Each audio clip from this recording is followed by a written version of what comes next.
Welcome to another video. इस video में हम लोग बात करेंगे कोलिनर्जिक एंटागोनिस्ट उनके ड्रग्स के बारे में। और अब आइए अपने टॉपिक को स्टार्ट करते हैं। अगर आपने चैनल को सब्सक्राइब नहीं किया है तो इसको सब्सक्राइब कर लें। तो अभी आते हैं अपने टॉपिक की तरफ। तो अभी सबसे पहले बात करते हैं कोलिनर्जिक एंटागोनिस्ट जो ड्रग्स होती हैं वो एक्चुअली होती क्या है। इनका दूसरा नाम एंटी कोलिनर्जिक भी होता है। और इसमें ये होता है कि ये जितने भी जो मतलब ये ड्रग्स हैं ना, ये एसिटाइल जो कोलिन होता है वो चाहे सीनस में हो और चाहे पेरिफेरल जो हमारा जो है ना अपना सिस्टम है, उसमें एसिटाइल कोलिन की एक्शन को ब्लॉक कर देती हैं ये। अब वो जितने भी काम एसिटाइल कोलिन कर रहा होता है उन सबको ये जो है ना रिवर्स से मतलब कर देते हैं। अब इनके जो है ना वो जो काम वो मतलब क्या क्या हो सकती हैं, उनमें से कुछ एग्जांपल्स और हम लोग डिस्कस कर लेते हैं। फॉर एग्जांपल अगर कोई मसल की कंट्रक्शन या फिर वो मतलब रिलैक्सेशन है, आमतौर पर जो एंटी कोलिनर्जिक्स होती है ना, वो ये अक्सर टाइम वो फिर मसल की जो है ना रिलैक्सेशन करवा रहे होते हैं। हार्ट रेट को वो मतलब रेगुलेशन करते हैं। एसिटाइल कोलिन चूँकि हार्ट रेट को वो डिक्रीज़ करता है। अगर एसिटाइल कोलिन इनके थ्रू से ब्लॉक हो गया तो हार्ट रेट जो है ना इंक्रीज़ हो जाएगी। फिर अच्छा वो डाइजेशन और जो गट वो जो हमारी मोटिलिटी होती है स्पेशली जो पेरिस्टालसिस होती है, उसमें भी ये इनका एक रोल हो रहा होता है। और उसके बाद जो है ना स्वेटिंग है और फिर सलाइवा की वो मतलब प्रोडक्शन है। उसके बाद जो हमारे वो आई होते हैं और वहाँ पे जो पूपल की जो है ना कंस्ट्रक्शन है। और इसके अलावा अगर वो सीनस में कोई वो न्यूरॉन जो है ना इनकी वजह से इफेक्ट हो गया है तो वहाँ पे उसका जो प्रिकॉग्निटिव वो फंक्शन है, मेमोरी है, तो वो फिर ऐसे जो है ना काम कर रहे होते हैं अभी जो मतलब ये वाले ड्रग्स। ये इनकी जो इंडिकेशंस है ये बहुत सारी जगहों पे यूज़ हो रहे होते हैं। फॉर एग्जांपल पार्किंसन जो डिजीज़ है उसमें वो पार्किंसन जो और वो मतलब डिजीज़ में जो है ना वो उनमें वो मसल कंट्रक्शन बहुत ज़्यादा होती है। फिर वो जो है ना मसल को रिलैक्स करवाने के लिए ये एंटीकोलिनर्जिक जो ड्रग्स होते हैं वो यूज़ हो सकती हैं। अगर कोई जो है ना डायरिया है, मोशन सिकनेस है, अगर कोई ब्रेडिकार्डिया है, अस्थमा है, सीओपीडी है, अल्सर है या कोई और अल्सर है, डायरिया है और या फिर यूरिनरी जो मतलब इनकॉन्टिनेंस है, वो मिसाल के तौर पर अगर पेशाब जो है ना उसमें वर्कआउट हो रही है और या फिर वो बहुत ज़्यादा हो रहा है तो उसमें भी यही यूज़ हो सकती हैं। और अभी वन बाय वन अभी आगे जाके हम इन जो है ना ड्रग्स को एक्सप्लोर करेंगे, उसको पढ़ेंगे, इनके मैकेनिज़्म को समझेंगे। अभी तब जाके आप जो है ना मतलब ऑटोमेटिक समझ जाएंगे कि ये इन वो डिजीज़ में कैसे और इनका क्या रोल होता है और इनको हम लोग जो है ना क्यों यूज़ करते हैं। अब सबसे पहले इनकी जो है ना क्लासिफिकेशन की तरफ आते हैं। इसको बेसिकली हम लोग जो है ना वो 3 ग्रुप्स में डिवाइड कर सकते हैं। हमारे पास आते हैं एंटी मस्करेनिक एजेंट्स है, उसके बाद आते हैं ग्लूटामिक ब्लॉकर्स और हमारे पास आते हैं न्यूरोमस्कुलर ब्लॉकर्स। ये इनके जो है ना इनके मेजर कैटेगरीज़ हैं और अभी इनको हम लोग आने वाले स्लाइड में वन बाय वन इनको जो है ना डिस्कस कर लेते हैं। अभी सबसे पहले हमारे पास आते हैं एंटी मस्करेनिक जो एजेंट्स हैं वो आते हैं। इसमें हमारे पास वो बहुत सारे ड्रग्स आते हैं। अब जैसे कि हमारे पास जो है ना एट्रोपिन है, हाँ हमारे पास है, हाँ साइक्लोपेंटोलेट है, बिनस्ट्रोपिन है, डेरिफेनेसिन है और हमारे पास है एप्राट्रोपियम है, ऑक्सीब्यूटाइनिन है, स्कोपोलामिन है। ये सारे एंटी मस्करेनिक जो एजेंट्स हैं वो हमारे पास वो हैं। अब ये अगर एंटी मस्करेनिक है तो ज़ाहिर बात है ये जो मस्करेनिक जो रिसेप्टर्स होते हैं ये बस उन पे जो है ना उनका एक्शन हो रहा होता है और वहाँ पे जो एसिटाइल कोलिन की जो मतलब एक्शन है उसको ब्लॉक कर रहे होते हैं। अभी आगे जाके इनकी मैकेनिज्म की तरफ हम लोग आते हैं, उनको डिस्कस करते हैं। अब चूँकि हमने वो डिस्कस किया था कि ये मस्कुलिन जो रिसेप्टर्स होते हैं वहाँ पे एक्ट कर रहे होते हैं और वहाँ पे एसिटाइलकोलिन की एक्शन को ब्लॉक कर रहे होते हैं। अब वो सबसे पहले ये ड्रग्स आके मस्कुलिन जो मतलब रिसेप्टर्स होता है ना, ये उनके साथ बाइंड कर जाते हैं और इसी बाइंडिंग की वजह से वो जो हमारा वो रिसेप्टर होता है, अब चूँकि रिसेप्टर बाय नेचर प्रोटीन है, एंजाइम है, तो उसमें जो है ना कुछ वो चेंजेज़ आ जाती हैं और मोस्ट जो है ना प्रोबेबली उसमें कुछ जो है ना कन्फर्मेशन चेंजेज़ आ जाती हैं, स्ट्रक्चरल उसमें कुछ वो चेंजेज़ आ जाती हैं। तो उसकी वजह से ये जो जी प्रोटीन जो है ना सिग्नलिंग होता है वो उसकी इन्हिबिशन हो जाती है और फिर जो है ना उसमें सेकंड जो मतलब मैसेंजर होते हैं और वो हमें चाहिए होते हैं इंट्रासेलुलर जो पाथवेज हैं उनको एक्टिवेट करने के लिए। अब वो फिर जो है ना इनहिबिट हो जाते हैं और उनकी प्रोडक्शन रुक जाती है। अब इनकी जो है ना प्रोडक्शन और अगर वो रुक जाती है तो इसका मतलब है मस्करन रिसेप्टर पूरा का पूरा फेल हो गया अपने काम करने में। अब चूँकि एसिटाइलकोलिन ने आना था और इन रिसेप्टर को एक्टिवेट करना था, अब ये रिसेप्टर ब्लॉक हो गए हैं तो एसिटाइलकोलिन इनको एक्टिवेट नहीं कर पाता और उसकी एक्शन जो है ना ऑटोमेटिकली ब्लॉक हो जाती है। तो ये इनका वो मतलब मैकेनिज़्म है और वो ऐसे वो जो है ना काम कर रहे होते हैं हमारे पास जो मस्कुलिन रिसेप्टर्स होते हैं। सॉरी, ये जो हमारे पास मस्कुलिन की जो मतलब ड्रग्स होती हैं और एजेंट्स होती हैं, ये ऐसे वो काम कर रहे होते हैं। अभी नेक्स्ट जो है ना इनकी इफ़ेक्ट की तरफ आते हैं। अब जहाँ-जहाँ पे मस्कुलिनिक जो रिसेप्टर्स होते हैं वो वहाँ-वहाँ पे काम कर रहे होते हैं। हमारे पास मस्कुलिनिक जो रिसेप्टर्स होते हैं वो हमारे सीनस में होते हैं। अगर सीनस में मस्कुलिनिक रिसेप्टर्स हैं वो ज़ाहिर-सी बात है, तो उनकी वजह से सीनियल जो एक्टिविटी है ना, वो रिड्यूस हो जाएगी। अब और अगर सीनियल जो है ना डिप्रेशन में चला जाएगा, तो उसमें जो है ना वो सेडेशन होगी, ड्राउज़ीनेस होगी और इम्पेयर्ड जो मतलब कॉग्निटिव फंक्शन है वो होगी। और बाज़ केसेस में स्पेशली एल्डर केसेस में जो है ना उनकी मेमोरी लॉस भी हो सकती है। अगर मस्कुलिन न्यूरल रिसेप्टर्स आई में है, वहाँ पे प्यूपल में है, वो फिर प्यूपल की डायलेशन होगी। हार्ट में है, तो हार्ट में जो है ना और इस केस में हार्ट की जो है ना कॉन्ट्रैक्टिलिटी है वो इंक्रीज़ हो जाएगी और उसका हार्ट रेट भी इंक्रीज़ हो जाएगा। अगर स्मूथ और अच्छा अगर मतलब स्मूथ मसल्स पे हमारे वो रिसेप्टर्स हैं, अभी वो स्मूथ मसल्स होते हैं, जीआईटी में होते हैं, एयरवेज़ में होते हैं और यूरिनरी ट्रैक्ट में होते हैं। तो इसकी वजह से इसमें जो है ना वो फिर रिलैक्सेशन हो पाती है, उसकी कॉन्ट्रैक्शन जो है ना रुक जाती है। अब चूँकि एसिटाइलकोलिन इनमें इसकी कॉन्ट्रैक्शन करवाता है, लेकिन हम लोग जो है ना एसिटाइलकोलिन की एक्शन को ब्लॉक करना चाहते हैं, उसके अगेंस्ट कोई ड्रग को मतलब देना चाहते हैं। तो इस केस में सारे के सारे जो इनके इफ़ेक्ट हैं वो भी रिवर्स हो जाएँगे और उनमें कॉन्ट्रैक्शन की जगह रिलैक्सेशन हो जाएगी। अब जो है ना सिमिलर वे अब जो हमारे ग्लैंड्स हैं, अब जो हमारे डाइजेस्टिव ग्लैंड्स हैं, हमारे जो सैलिवरी ग्लैंड्स हैं, स्वेट ग्लैंड्स हैं, आमतौर पर जो है ना एसिटाइलकोलिन के साथ इनकी जो मतलब जो है ना इनकी जो सिक्रीशन है वो बढ़ रही होती है, लेकिन इन केस ऑफ एंटीकोलिनर्जिक तो इनकी सिक्रीशन जो है ना रिड्यूस हो रही होती है। इसमें फिर कुछ हमारे पास उसमें कुछ एडवर्स जो है ना इफ़ेक्ट्स भी आते हैं। अब जो एडवर्स वो इफ़ेक्ट का जो मतलब पूरा का पूरा जो सिस्टम है ना वो आमतौर पर होता है ओवरडोज़ की वजह से। अगर आपने ड्रग को गलत जो है ना डोज़ दे दिया, अगर उसको ओवरडोज़ में दे दिया, तो आपके पास एडवर्स इफ़ेक्ट आ जाती हैं। अब वो बेसिकली जो एडवर्स इफ़ेक्ट होती है ना, वो किसी भी ड्रग की प्रोलॉन्ग एक्सटेंसिव जो उसकी इफ़ेक्ट होती है वो होती है। वो मतलब ड्रग ने एक स्पेसिफिक टाइम के लिए काम करना था, लेकिन उस ओवरडोज़ की वजह से अभी ड्रग ज़्यादा जो है ना उसके इफ़ेक्ट पे प्रोड्यूस होंगे, तो वो आपके पास एज़ अ साइड इफ़ेक्ट या फिर एडवर्स इफ़ेक्ट वो आपके पास आ जाता है। अभी फॉर एग्ज़ाम्पल इनमें जो है ना हम लोग बात कर रहे थे वो सलाइवरी ग्लैंड्स की। अगर सलाइवरी ग्लैंड्स की सिक्रीशन अगर ज़्यादा रुक जाती हैं, तो हमारे पास जो है ना dry mouth as an adverse effect हमारे पास आ जाती है। अगर हम लोग स्मूथ मसल्स की बात करें गट में, जीआईटी में, उनकी जो है ना उनकी अगर कॉन्ट्रैक्शन अगर वो रिड्यूस हो जाती है, अगर वो ज़्यादा मतलब रिलैक्स हो जाते हैं, तो हमारे पास वो कॉन्स्टिपेशन जो है ना आ जाती है। अभी अगर हम लोग स्मूथ मसल्स की बात करें इन द यूरिनरी ब्लैडर, तो वहाँ पे अगर ज़्यादा जो है ना रिलैक्सेशन हो गई, तो हमारे पास वो यूरिनरी जो रिटेंशन है वो आ जाती है। और मतलब जो पेशाब जो है ना ज़्यादा मतलब हो नहीं पाता।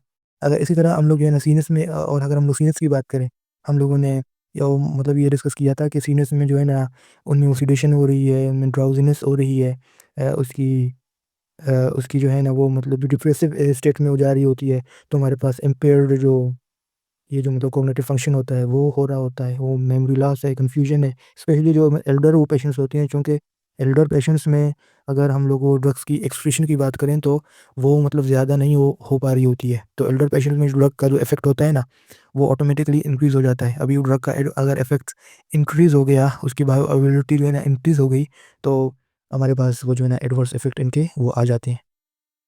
और और अगर आपको समझ आ रही है बेहतर तरीके से, तो फिर वीडियो को लाइक कर दें और वो चैनल को जो है ना सब्सक्राइब कर दें। अभी वो जाते हैं अपने फिर अगले वाले स्लाइड्स की तरफ। इसका जो दूसरा ये जो कैटेगरी है वो हमारे पास आ जाते हैं गैंग्लियोनिक ब्लॉकर्स। अभी गैंग्लियोनिक ब्लॉकर में हमारे पास जो है ना मेनली एक ही ड्रग होता है, वो होता है निकोटीन। आप सबको पता है जो मतलब निकोटीन होता है वो मतलब सिगरेट में होता है। और आमतौर पर इसके जो है ना बेनिफिशियल थेरेप्यूटिक जो यूज़ हैं वो बहुत कम है। और इसके अनडिज़ायरेबल जो इफ़ेक्ट्स होते हैं ना वो काफ़ी ज़्यादा है। और आपने सुना होगा कि वो सिगरेट स्मोकिंग मतलब अच्छी नहीं है, इसको छोड़ देना चाहिए, तो एटसेट्रा, एटसेट्रा। अभी इसके अनडिज़ायरेबल जो इफ़ेक्ट होते हैं वो मतलब ज़्यादा होते हैं। तो इसकी वजह ये है कि अभी सबसे पहले जो है ना ये ऑटोनोमिक जो गैंग्लिया होता है हमारे सीनस में होता है, उसको डीपोलराइज़ कर लेता है। सबसे पहले उसकी डीपोलराइज़ेशन होती है, तो उसकी वजह से वो जो गैंग्लिया होता है, उसमें जो है ना पैरालिसिस मतलब आ जाती है। और इसके जो इफ़ेक्ट आते हैं ये हमारे पास जो है ना कॉम्प्लेक्स वो इफ़ेक्ट होते हैं निकोटीन के। अभी सबसे पहले इनिशियली जो है ना जो मतलब वो न्यूरोट्रांसमीटर्स होते हैं। अभी आगे जाके हम लोग न्यूरोट्रांसमीटर्स को डिस्कस करने वाले हैं कि कौन-कौन से न्यूरोट्रांसमीटर्स को निकोटीन उसकी वो रिलीज़ करवा रहा होता है और उनमें क्या इफ़ेक्ट होता है। फॉर एग्ज़ाम्पल हमारे पास डोपामाइन है या फिर नॉरएपिनेफ्रिन है। इनिशियली इनको जो है ना वो रिलीज़ करवाता है और उसकी वज़ह से आपको एक काल्मिंग जो है ना या फिर प्लेज़र इफ़ेक्ट आती है और आपको भूख ज़्यादा नहीं लगती। वो जो है ना वो एपेटाइट उसमें वो सप्रेशन हो जाती है।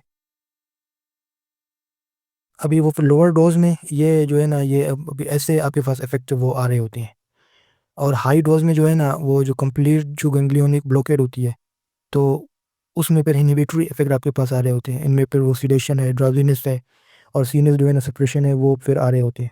और इनके कॉम्प्लेक्स जो इफ़ेक्ट इस वजह से होते हैं क्योंकि जो निकोटीन होता है वो सिम्पैथेटिक में भी एक्ट कर रहा होता है और पैरासिम्पैथेटिक में भी एक्ट कर रहा होता है। अब चूँकि हमने पहले बात की थी कि न्यूरोट्रांसमीटर बहुत सारे उसमें जो न्यूरोट्रांसमीटर होते हैं, वो निकोटीन उनकी वो रिलीज़ जो है ना करवा रहा होता है और उनमें कुछ इफ़ेक्ट आ रहा होता है। अब कौन-कौन से वो ट्रांसमीटर को ये जो है ना रिलीज़ करवा रहा होता है? हमारे पास डोपामाइन है, नॉरएपिनेफ्रिन है, एसिटाइलकोलिन है, ग्लूटामेट है, सेरोटोनिन है, बीटा एंडोर्फिन है और गाबा है। अब जैसे कि डोपामाइन है, उसमें जो है ना प्लेज़र एक इफ़ेक्ट आ जाती है, काल्मिंग इफ़ेक्ट, आपको खुशी महसूस होती है उसकी रिलीज़ की वजह से और एपेटाइट सप्रेशन हो जाती है। अब नॉरएपिनेफ्रिन में जो है ना वो अराउज़ल और वो एपेटाइट सप्रेशन। एसिटाइलकोलिन में जो है ना अराउज़ल और एसिटाइलकोलिन वो सीनस में है, वो मतलब काम कर रहा होता है, तो उसकी वजह से आपको कॉग्निटिव एनहांसमेंट होती है। अब इसके बाद जो है ना ग्लूटामेट है, ये आपकी लर्निंग और मेमोरी को वो एनहांस कर रही होती है। इसी तरह सेरोटोनिन है, ये वो काम कर रही होती है आपकी मूड रेगुलेशन में, उसके अलावा एपेटाइट सप्रेशन में। और बीटा एंडोर्फिन है, ये जो है ना एंग्ज़ायटी और जो टेंशन है उनको मतलब कम कर देते हैं। और इसी तरह गाबा है, और गाबा आपको पता है कि वो जो है ना इन्हिबिटरी इन एक्शन है, वो भी एंग्ज़ायटी और टेंशन को कम कर रहा होता है। अब मतलब कैसे वो कम कर रहा होता है कि आपकी जो अलर्टनेस होती है, वो जो है ना उसको वो डाउनवर्ड लेके जा रही होती है। और जो है ना उसके फिर सेडेटिव और ड्राउज़ीनेस जो इफ़ेक्ट होती है वो ज़्यादा वो हो रही होती है। इसके अलावा जो हमारे पास जो मतलब थर्ड टाइप है, वो है न्यूरोमस्कुलर ब्लॉकर्स। अभी वो न्यूरोमस्कुलर ब्लॉकर्स में जो है ना, हमारे पास कुछ वो ड्रग्स आ जाती हैं और इनमें सबसे पहला जो मोस्ट यूज़ेबल जो ड्रग है वो है वो हमारे पास है सक्सिनेल कोलिन है। इसके अभी अलावा कुछ वो ड्रग्स स्क्रीन स्क्रीन पे आपके सामने वो आ रही हैं। अभी जैसा कि जो है ना सेज़ है, मतलब एट्राक्यूरियम है और फिर जो है ना फेनक्यूरोनियम है, रोक्यूरोनियम है और सक्सिनेल कोलिन है और जो है ना वीक्यूरोनियम है। सॉरी, मैं इनको बेहतर तरीके से वो रीड नहीं कर पा रहा क्योंकि मेरा नेचुरली स्टैमरिंग का मसला है और मैं हर वीडियो में ये चीज़ बोलता रहता हूँ। वो उम्मीद है कि आप भी जो है ना कोऑपरेट करेंगे। अब जो न्यूरोमस्कुलर ब्लॉकर्स हैं, इसको हम लोग 2 जो है ना क्लासेस में इसको मज़ीद इसको मज़ीद जो है ना क्लासिफ़ाई कर लेते हैं। एक तो हमारे पास नॉन डिपोलराइजिंग को ब्लॉकर्स हैं और इनमें जो है ना कॉम्पिटिटिव इनकी नेचर होती है। और दूसरा हमारे पास डिपोलराइजिंग एजेंट्स है। अभी सबसे पहले नॉन डिपोलराइजिंग ब्लॉकर उनको हम लोग डिस्कस कर लेते हैं। इनमें जो है ना सिर्फ़ वो सक्सिनाइल जो कोलिन है उसको निकाल दें और बाकी सारे ड्रग इसमें हैं। तो इनका जो मैकेनिज़्म होता है, ये जो है ना लो डोज़ में कुछ अलग मैकेनिज़्म और इफ़ेक्ट शो कर रहे होते हैं और हाई डोज़ में कुछ अलग। लेकिन इनकी जो नेचर होती है वो कॉम्पिटिटिव होती है। आप बस ये जो है ना याद करें। लो डोज़ में जो है ना, ये निकोटिनिक रिसेप्टर पे एक्ट कर रहे होते हैं और ये फिर एसिटाइल जो कोलिन होता है इनके साथ वो कम्पीट कर रहे होते हैं। और वो निकोटिनिक को मतलब रिसेप्टर पे जाके एसिटाइल कोलिन की जगह बाइंड कर लेते हैं। तो उसकी वजह से वो इनिशियली वो थोड़ा बहुत जो है ना डिपोलराइज़ेशन तो हो जाती है, लेकिन वो मतलब चूँकि ये एसिटाइल कोलिन को अ, ये मतलब रिप्लेस कर रहे हैं, तो एसिटाइल कोलिन वाला इफ़ेक्ट हमारे पास नहीं आता। और इन द लॉन्ग रन हमारे पास जो है ना डिपोलराइज़ेशन और जो मस्कुलर कंट्रैक्शन है वो हमारे पास रुक जाती है। लेकिन अगर आपने एंटीकोलिनेस्टेरॉइड जो ड्रग्स हैं, फॉर एग्ज़ाम्पल न्यूस्टेग्मिन है और ये फिर एड्रोफोनियम है। आपको पता है कि एंटीकोलिनेस्टेरॉइड एंजाइम जो वो होते हैं, एक वो होता है कोलिनेस्टेरॉइड एंजाइम, वो जो है ना एसिटाइल कोलिन को उसकी ब्रेक डाउन कर रही होती है। लेकिन अगर हम लोग इस एंजाइम को ही रोक लें, उसकी जगह न्यूस्टेग्मिन या फिर एड्रोफोनियम ये ड्रग देके, ये इनका जो है ना एंटीकोलिनेस्टेरॉइड इफ़ेक्ट होता है। तो ये एंजाइम ये जो एसिटाइल कोलिन होता है इसकी ब्रेक डाउन जो है ना नहीं कर पाता। इसकी जो वो ब्रेक डाउन वो नहीं कर पाता, तो हमारे पास एसिटाइल कोलिन के जो लेवल होते हैं वो ऑटोमेटिकली वो जो है इंक्रीज़ हो जाती हैं। और एसिटाइल कोलिन वापस जो है ना इन ड्रग्स के साथ वो कम्पीट कर जाता है और अपनी जगह वापस ले लेता है। कहने का मतलब ये है कि एंटीकोलिनेस्टेरॉइड जो ड्रग्स होती हैं वो इनके इफ़ेक्ट को रिवर्स कर सकती हैं। और इसीलिए जो ये वाला मेथड होता है वो मेनली एनेस्थीसिया में जो है ना यूज़ हो रहा होता है। क्योंकि आपने एक वो कॉम्पिटिटिव जो है ना ब्लॉकेट करनी है, आपने वो मसल की जो है ना कंट्रक्शन को रोकनी है और उनको रिलैक्स करना है, तो आप अगर उनके साथ न्यूरोमस्कुलर अगर आप वो एनेस्थीसिया के साथ वो न्यूरोमस्कुलर ब्लॉकर दे दें, तो ये एनेस्थीसिया भी जल्दी हो जाएगा और उसकी जो रिकवरी टाइम है वो भी रिड्यूस हो जाएगी। लेकिन हाई डोज़ में जो है ना वो निकोटिनिक रिसेप्टर पे काम नहीं कर रहे होते हैं। जो आपका जो मोटर ये आपका जो एंड प्लेट है, एक तरफ आपका मोटर न्यूरॉन है, दूसरा और दूसरी तरफ आपका जो है ना वो जो मतलब मसल होता है, उसका मेम्ब्रेन है। ये इनके बीच में एक वो साइनैप्स होता है, वो वहाँ पे जाके वो एक्ट कर रही हैं और वहाँ पे जो है ना एक वो कम्पिटिटिव तरीके से एसिटाइलकोलिन के साथ बाइंड कर रही हैं। ये मतलब उसकी जगह पे वो जो एसिटाइलकोलिन का रिसेप्टर होता है, वहाँ पे बाइंड कर रही हैं और उसमें फिर फर्दर जो है ना वो न्यूरोमस्कुलर की उसकी जो ट्रांसमिशन होती है वो रुक जाती है। अब इम्पल्स जब वो रुक जाती है तो मसल जो है ना कॉन्ट्रैक्ट वो नहीं होता और उसमें फिर मसल की रिलैक्सेशन वो हो जाती है। लेकिन इसमें जो है ना एंटीकोलिनेस्टेरॉइड जो ड्रग्स होता है वो इफ़ेक्ट नहीं करता एट हायर डोजेज़ में। आप ये बात याद रखें कि लो डोज़ में एंटीकोलिनेस्टेरॉइड जो ड्रग्स होती हैं वो इसके इफ़ेक्ट को रिवर्स कर सकती हैं, लेकिन हाई डोज़ में ये इसका इफ़ेक्ट जो है ना वो रिवर्स वो नहीं हो सकता। उसके अलावा जो दूसरी टाइप है वो हमारे पास डीपोलराइजिंग एजेंट की है। इसमें जो सबसे मोस्ट यूज़ेबल ड्रग्स है वो सक्सिनाइलकोलिन है। मतलब जो आजकल जो है ना यूज़ हो रही होती है। इसमें ये होता है कि जब इनिशियली जो है ना आपके पास मसल की डीपोलराइज़ेशन हो रही होती है और जब वो मसल डीपोलराइज़ेस और जब मसल डीपोलराइज़ होता है तो उसमें कंट्रैक्शन हो रही होती है। एक बार जब मसल जो है ना डीपोलराइज़ हो गया, ये अब आपको पता है कि ये एसिटाइल जो है ना कोलिन ये मतलब ये उस जैसा काम कर रहे हैं इनिशियली कि मतलब एसिटाइलकोलिन भी वो मसल को या मेम्ब्रेन को डीपोलराइज़ वो कर रही है। लेकिन एसिटाइलकोलिन जब अपना काम करती है तो कोलिनेस्टेरॉल जो एंजाइम है वो इसको उसकी ब्रेकडाउन जो है ना कर रही है। लेकिन वो लेकिन जो सक्सिनाइलकोलिन होता है उसमें इसकी जो है ना वो मतलब ब्रेकडाउन और वो नहीं कर पाती। अब इसी वजह से जो मतलब डीपोलराइज़ेशन का जो ड्यूरेशन है, वो जो है ना बढ़ जाता है एज़ कम्पेयर टू एसिटाइलकोलिन, क्योंकि एसिटाइलकोलिन की ब्रेकडाउन हो रही थी, इसकी नहीं हो रही है और डीपोलराइज़ेशन जो है ना ज़्यादा टाइम के लिए हो रही है। अब सवाल ये बनता है कि अगर डीपोलराइज़ेशन वो ज़्यादा हो रही होती है, वो मसल कंट्रैक्शन ज़्यादा हो रही होती है, तो फिर ट्रांसमिशन कैसे ब्लॉक हो जाती है? अब क्योंकि हम लोग तो एंटीकोलिनर्जिक एजेंट पढ़ रहे हैं ना, इनका तो काम होता है कि वो डीपोलराइज़ेशन को रोकना और ट्रांसमिशन को रोकना और फिर कंट्रैक्शन को जो है ना वो फिर रिलैक्सेशन में कन्वर्ट करना। तो इसका जो आंसर होता है वो उसके मैकेनिज़्म पे लाई करता है। अब इसका जो मैकेनिज़्म होता है वो ये कुछ इस तरह काम करता है कि सबसे पहले ड्रग जो है ना निकोटिनिक रिसेप्टर पे टू न्यूरोमस्कुलर जंक्शन पे वहाँ पे जाके बाइंड हो जाता है। अब एक बार ये बाइंड हो गया तो फिर एसिटाइलकोलिन की तरह इसकी जो है ना ब्रेकडाउन मतलब नहीं हो पाती बाय द एंटीकोलिनेस्टेरॉइड एंजाइम। इसकी जो है ना वो नहीं हो पाती मतलब ब्रेकडाउन। तो इसकी वजह से इसका जो एक्शन ड्यूरेशन है वो बढ़ जाता है और डीपोलराइज़ेशन वो ज़्यादा जो है ना टाइम के लिए हो जाती है। तो अब जब ज़्यादा वो टाइम के लिए हो रही होती है तो इनिशियली वो जो सोडियम के जो चैनल्स होते हैं वो ओपन हो जाते हैं और इनमें अब जब सोडियम के चैनल जो है ना ओपन हो जाते हैं तो इसको हम लोग कहते हैं फ़ेज़ 1 और इनमें जो मसल होते हैं उनकी ट्रांज़िट जो है ना ट्विचिंग हो रही होती है। लेकिन अब वो मतलब ड्रग जो है सक्सिनाइलकोलिन वो ब्रेकडाउन नहीं हो रहा और वो जो है ना अ, वो फिर जो मतलब रिसेप्टर के साथ जाके उसने बाइंड वो कर लिया है। तो उसकी वजह से जो रिसेप्टर होता है व वो जो है ना मज़ीद उसमें इम्पल्स की ट्रांसमिशन वो नहीं हो पाती। आप वो कह सकते हो कि वो फिर जो रिसेप्टर होता है वो ही पैरालाइज़ हो जाता है और वो और फिर with the passage of time जो इनिशियली जो है ना डीपोलराइज़ेशन हो गई थी, वो फिर ग्रेजुअल रीपोलराइज़ेशन में वो फिर जो है ना वापस मत कन्वर्ट हो जाती है। क्योंकि आपके पास जो सोडियम चैनल्स होती हैं वो या तो क्लोज़ हो रही होती हैं या उनकी ब्लॉकेट हो रही होती है। मतलब इनिशियली तो डीपोलराइज़ेशन होती है, लेकिन चूँकि ड्रग वो जो है ना मतलब उसकी ब्रेकडाउन वो नहीं हो पा रही। आमतौर पर जो एसिटाइलकोलिन होता है वो भी बाइंड करके डीपोलराइज़ेशन कर रहा होता है, लेकिन वहाँ पे एसिटाइलकोलिन की वापस ब्रेकडाउन हो रही होती है, लेकिन ये जो सक्सिनाइलकोलिन होता है इसके साथ ऐसा नहीं होता। और डीपोलराइज़ेशन का जो एक्शन होता है वो बढ़ जाता है, तो उसकी वजह से हमारे पास वो जो है ना ट्रांज़िएंट जो मतलब ट्विचिंग है मसल की वो हो जाती है। उसको हम लोग फ़ेज़ 1 कहते हैं कि इसमें जो रिसेप्टर होता है वो इनकैपेबल हो जाता है फर्दर इम्पल्स के लिए, उसको ट्रांसमिट करने के लिए और फिर इस वजह से जो हमारा डीपोलराइज़ेशन था वो रीपोलराइज़ेशन में कन्वर्ट हो जाती है और इसी तरह जो मतलब कॉन्ट्रैक्शन हो रही थी इनिशियली वो वापस जो है ना फिर वो रिलैक्सेशन में हो रही होती है।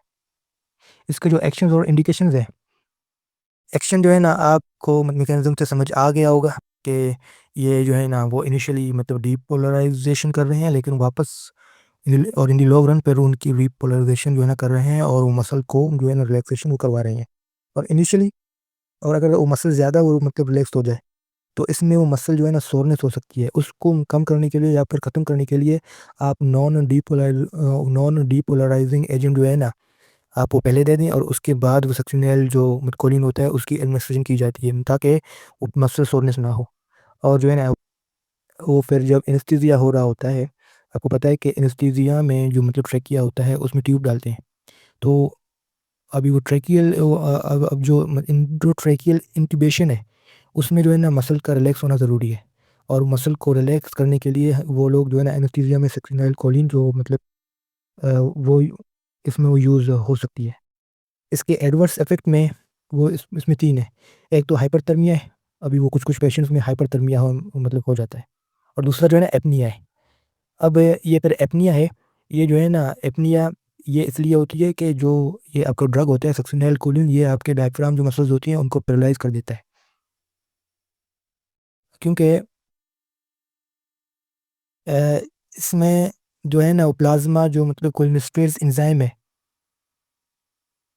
ये ऐसे पेशेंट में वो मतलब नहीं होता, उसमें सफिशिएंट जो है ना नहीं होती। और सॉरी वो मैंने यहाँ पे लिखा है देयर इज़ सफिशिएंट प्लाज़्मा मतलब कोलिनेस्टेरेज़, लेकिन ये थोड़ा वो और मेरे से मिस्टेक हो गया है।